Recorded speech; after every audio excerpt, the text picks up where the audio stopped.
Morning. So I wanted to show you how to prune a mulberry tree. This is a Shangri-La mulberry that I have right next to me. I'm going to show you how to prune that.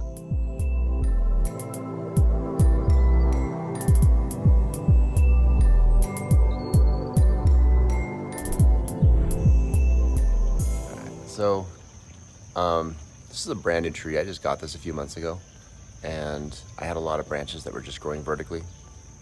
They had their apical dominance still. And so what I did probably about 2 weeks ago is I docked the top of each of these branches just to encourage branching. And so I want to show you kind of what these look like when they start developing nodes below the spot where you dock them. So like I said, I docked them right above that point right there.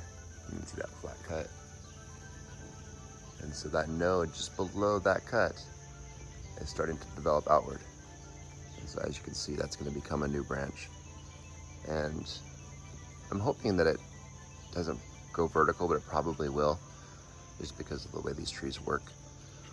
But the point was to slow down that vertical growth and just encourage these other positions to start branching as well. And you'll see that they're starting to develop. What happens when you cut those ends off, those hormones that are going to elongate those branches get redistributed throughout the length of the branch. And so some of these other nodes actually, these buds that you can see, they start swelling and developing. And so those, a good number of those are going to start turning into branches. So like you can see, these ones have some green on them. Very likely going to turn into branches. But not all of them will. So if you have one of these and they're just reaching for the sky with one single cane, one single branch, chop that tip off. And this is what it looks like when you first chop them off.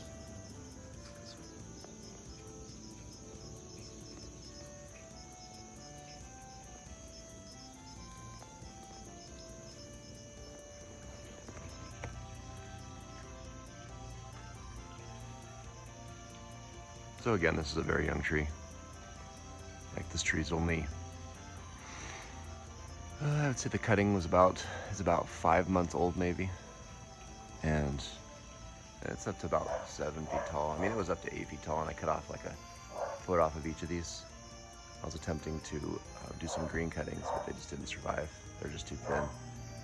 But they're already fattening up. Like these are probably only like maybe a 1/4 inch thick when I did this, and now they're a little over 1/2 inch thick, maybe a little more than that. And then the trunk is getting a lot thicker. I was kind of worried about the trunk because it was so skinny this thing was going to fall over. But now the bottom is like at least 1.5 inches thick. So it's really thickening up. I'm probably going to move that training stake soon just to let the tree harden up. It's doing pretty well. Such a beautiful morning. All right, I should go to work. Hope this helps you.